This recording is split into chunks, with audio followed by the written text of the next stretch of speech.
WOOD Geothermal Venture. That's a geothermal plant which generates electricity on the eastern tip of the Big Island. I've talked about this subject here before.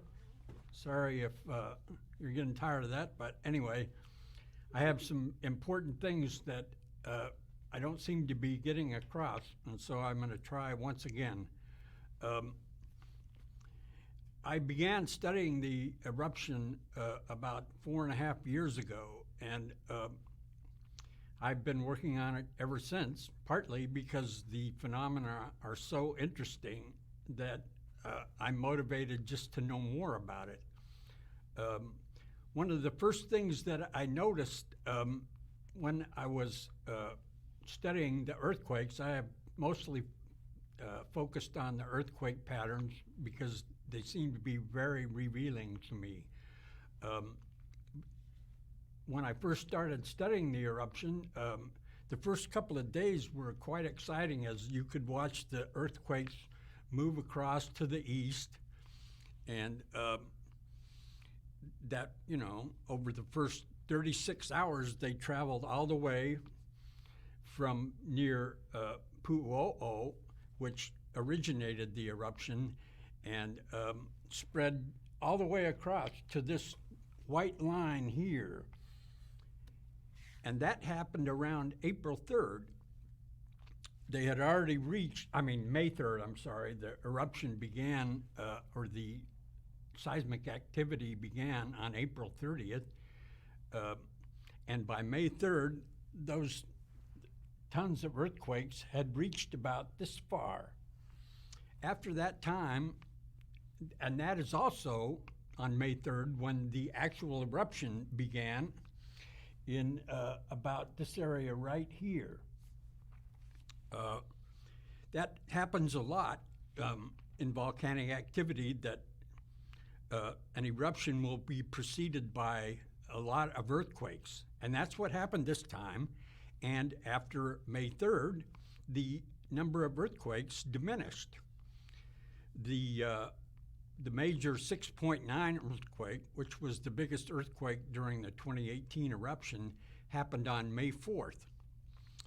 And that did not produce a whole lot of activity in this part of the Lower East Rift Zone that I'm talking about today. And instead, things remained very quiet until the evening of May 9th. And then on the evening of May 9th, the biggest cluster of earthquakes during the entire 2018 eruption occurred. Not only was this cluster very intense, it was packed into a very small area. In fact, that's one of the smallest clusters that you will find studying earthquakes anywhere around the world. And so I was very shocked. I was methodically going through each day, looking at the earthquakes, trying to see the pattern that was happening. But on May 9th, it was very shocking. And so this map here shows the earthquakes from May 1st to May 8th. As you can see, well, you can't see everything, but they basically ended here, and this line goes directly along Pohoiki Road from it on its entire length from Pahoa to Po'oiki. So I was quite shocked when I pulled up the earthquakes for May 9th and further on, and discovered this incredible cluster of earthquakes. This is unprecedented any time during the 2018 eruption. And there were hundreds of earthquakes in this very small area. They have all, these earthquakes, by the way, are colorized by the depth. This teal color here is quite unique. You won't see it in other areas, and it corresponds to a depth of 3.2 to 3.7 kilometers. That's quite a small range of depth. And we still have hundreds of earthquakes This is a volume of less than a cubic kilometer, and we have hundreds of earthquakes within it. What could have caused that? Well, that became my main goal, to try and figure out how that could have happened.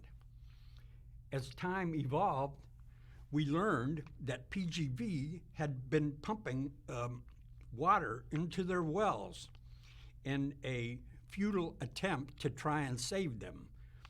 And when they pumped this water, what happened was it created explosions and earthquakes directly beneath the plant. I have not mentioned yet that this area here, it's shaded. I don't know if that will appear on your screen, but it's a small area about here, and it denotes the lease area of the geothermal facility. The main wells of the geothermal area are right here. I'm gonna now go to a close-up so you can see that a little better. This to me represents a smoking gun that the PGV facility caused hundreds of earthquakes, which resulted in turning the 2018 eruption from a normal eruption into the biggest eruption on the Big Island in more than 200 years. This is much closer view. You can't, this entire area up here, and most of it is the PGV lease area. PGV pumped water into 4 wells. They are denoted here on the map. This is 2 of them, they're shown in red. This is another one, this is another one. They pumped millions of gallons into these 4 wells. That is what I believe created these hundreds of earthquakes.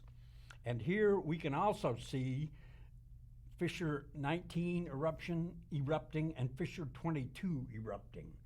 The background for this is Google Earth image for May 22nd, 2018. So we have the cause, which is the pumping of water into these wells.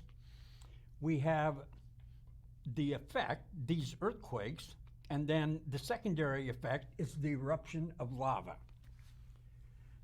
I don't know how I could make it any clearer than that.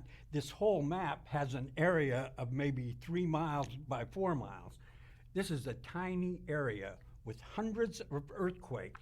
There was no other phenomena anywhere outside on the Big Island that might have caused this. My belief, and it's a very firm belief at this point, is that the pumping of the water into these wells induced explosions beneath the plant, which caused the earth to open up here. And this line of fissures moved uprift steadily until it became centered on Fissure 8 around May 27th.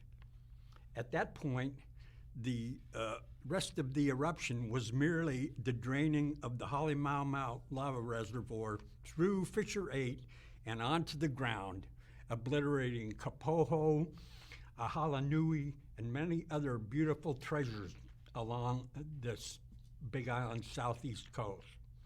And I think that we should not forget that. People spoke many pious words about how this is the most well-studied eruption in history, and we are going to learn so much.